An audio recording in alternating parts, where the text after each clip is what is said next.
Hello everyone and welcome to another Ion Gaming video preview. I'm John Kelly reporting from Las Vegas with the latest sports information from a point spread perspective in the second week of February.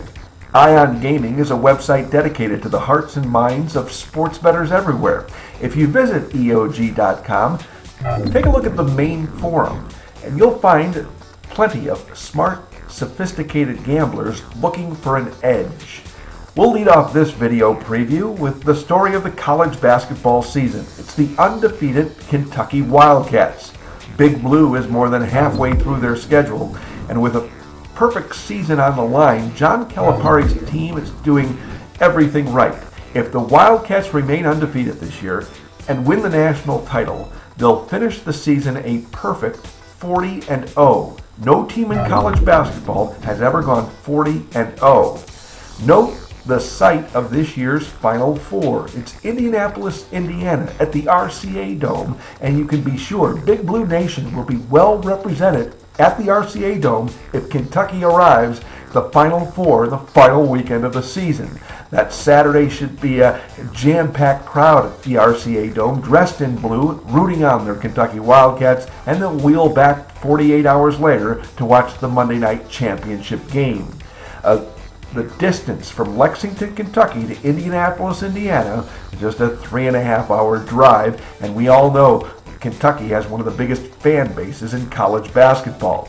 That's why, in large part, here in Las Vegas, Kentucky is the odds-on favorite to win the national title.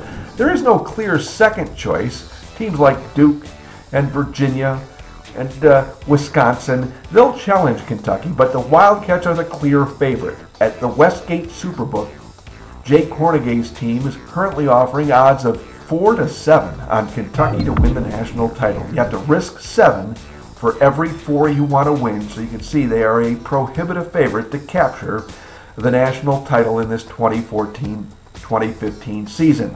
Now, last week on our video preview, we highlighted a Kentucky game.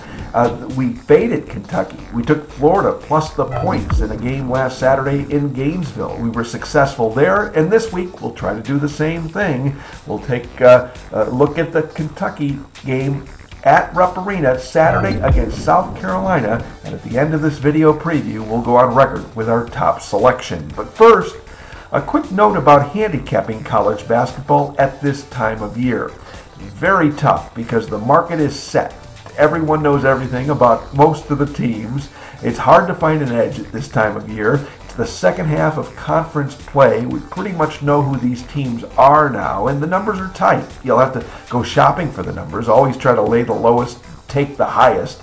A lot of these games do come down to the final minute or two when the point spread outcome is decided. Of course, as gamblers, we have two outcomes to look at. We have the natural outcome of the game and then the exciting point spread outcome as well. But my suggestion would be, if you're not winning this college basketball season, don't force anything over the next month and a half or so. This is a time when the market is extremely tight. It's not like November and December when the season is starting and the teams are new to everyone.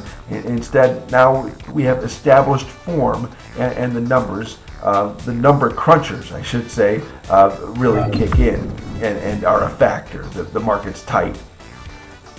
One market that's coming up soon in April is the baseball market. One note about the baseball season, big news this week, James Shields has signed with the San Diego Padres. He was the ace of the Kansas City Royals, a team that arrived unexpectedly at last year's World Series. Shields now switches teams from the Royals to Padres, and in doing so, he'll pick up approximately $75 million from his new club. It's a 4-year deal worth $75 million, and James Shields will give the Padres a chance to win the National League West. The Dodgers still the clear-cut favorite, obviously, in the NL West, with the 1-2 punch of Clayton Kershaw and Zach Greinke. The second choice in that division, clearly, the San Francisco Giants, the defending World Series champions with their ace, Madison Bumgarner. But don't overlook the San Diego Padres, who are now a clear step ahead of NL West dregs Colorado and Arizona. The Padres, the third choice in the NL West after picking up James Shields this week. Let's go on record with our selection. We like South Carolina plus 18 over Kentucky in a game to be played on Saturday, February 14th. It's Valentine's Day. We hope this is a sweetheart of a play. We hope we don't get massacred. We like South Carolina for a variety of reasons. One, they played Kentucky tough in the first meeting this year on January 24th in Columbia. Kentucky defeated South Carolina 58-43, but South Carolina played stretches in that game that were very impressive. They led 24-23 to the Gamecocks with about 4 minutes to go in the first half. The first 10 minutes of the second half was played evenly.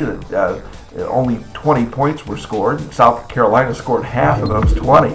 So South Carolina can play with Kentucky. And remember, less than a year ago, South Carolina pulled an upset over Kentucky, defeating the Wildcats in Columbia. Now the game's at Rupp Arena, but we're catching 18 points. So that's the top play this week. Saturday, February 14th, take South Carolina plus 18 over Kentucky. And that'll wrap up this video preview. One quick note, the EOG Sports Hour is an hour-long radio program heard weekday evenings at 10 o'clock Pacific on KLAV AM 1230.